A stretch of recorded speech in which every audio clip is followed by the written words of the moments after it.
Several woke retail companies that supported Black Lives Matter and anti-police policies last year are now asking Congress for help amid a rise in smash and grab crime.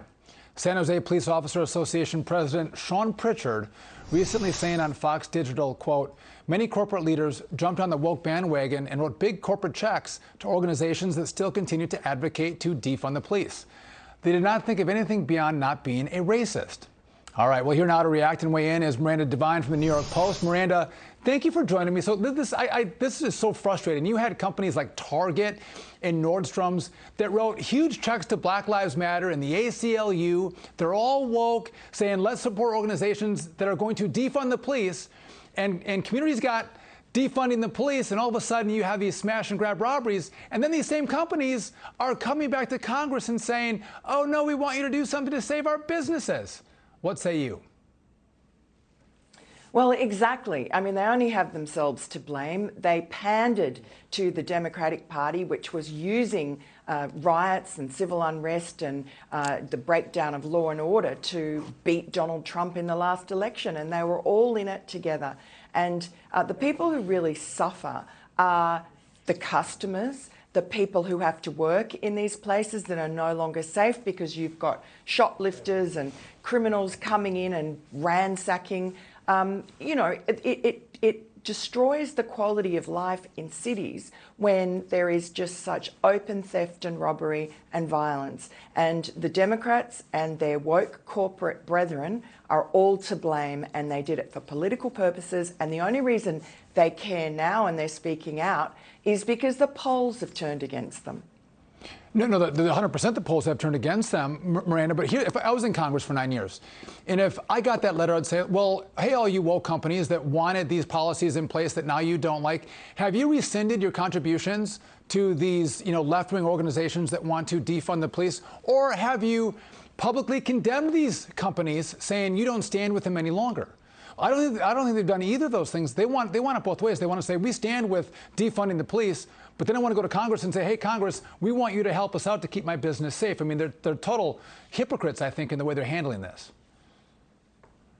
You're so right, Sean. That's what they ought to do. But you know that they're not going to do that because they are in bed with the left ridiculously. This is what's happened to capitalism. Capitalism, the Democrats are in bed together and they control, I guess they are the elites now, and they control everything. And they're what used to be their priority, which was to make money, which was a pretty healthy way of the world operating, seems to have been surpassed by other concerns. And perhaps it's because they really don't care about the American market. They have got their eye on the bigger market in China. Yeah, that's a really good point. And by the way, I would say, listen, if you bought these policies, you live with these policies, we're not going to help you out. But I want to get your take on this because House Speaker Nancy Pelosi had something to say about the new crime wave taking over the country. Get a load of this. It's absolutely outrageous. Obviously, it cannot continue. But the fact is that there is an attitude of lawlessness in our country that springs from I don't know where. Maybe you do. I'll raise my hand to that one. Lawlessness from I don't know where, Miranda, is from politicians like her who have joined the movement to defund the police and empowered criminals to ransack our communities. What is wrong with Nancy Pelosi? She is the world's biggest gaslighter and hypocrite. Yes. Honestly, it is outrageous to hear her say things like that. She just is shameless. She is the most one of the most senior people in the Democratic Party, the most senior woman really in charge. She rules that party with an iron fist. Everyone is terrified of her.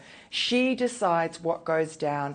And when the Democratic Party was playing footsies with the defund the police mob, including Joe Biden, even though he denies it, he was all for diverting money from police to social welfare sort of concerns. That is defunding the police. We see the results of it. In New York, where $1 billion was defunded from the police, look at it now, utter lawlessness. The same thing happened in Minneapolis, in other cities across the country.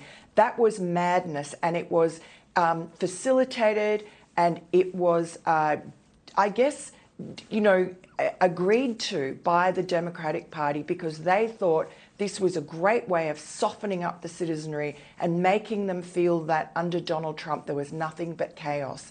And it won them an election. But now the genie is out of the bottle. They can't put it back. And what they've also done is they've empowered these radical prosecutors who, the prosecutors are meant to be like cops. I mean, they're meant to be putting the bad guys in jail. Instead, they seem to be working overtime to keep the bad guys, violent, recidivist criminals back on the street to menace and victimize innocent people all over again. Now, you're 100% right. And I don't know if Nancy Pelosi thinks that we're dumb or she doesn't think that we're in a modern age of technology where we can actually roll the tape where she was supporting defund the police and doesn't think that we're going to understand that she was the problem and why we're in a place with so much crime. I don't think the American voters are going to forget that. But Miranda Devine, thank you for joining me tonight and for your insight. I appreciate it. Thanks, Sean.